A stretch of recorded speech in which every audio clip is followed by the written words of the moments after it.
মৃত ব্যক্তির পক্ষ থেকে কোরবানি করা যায় কিনা, যদি করা যায় তাহলে ওই মৃত ব্যক্তির কবরে সওয়াব পৌঁছাবে কিনা। মৃত ব্যক্তির পক্ষ থেকে কোরবানি করা যায় এবং জীবিতরা মৃত ব্যক্তির তরফ থেকে কোরবানি করলে সেটার সওয়াব মৃত ব্যক্তির আমলনামায় জমা হবে ইনশাআল্লাহ তাআলা।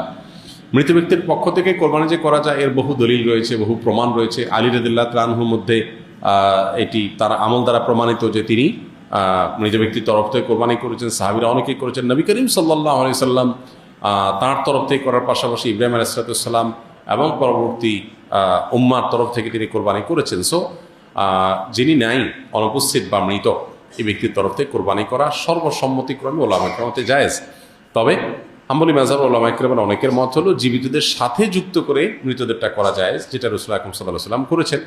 আর অন্য ওলামা একরাম, হানাফি মাযহাব ওলামা একরাম সহ অন্যদের মত হলো যে এরকম কোনো শর্ত নেই, বরং আপনি জীবিত ব্যক্তির তরফ থেকে একটা নাম, একটা তরফ থেকে একটা শরীক, আবার মৃতের তরফ থেকে একটা শরীক অথবা একটা পশু আলাদা করে কোরবানি করতে পারেন, কোনো অসুবিধা নেই।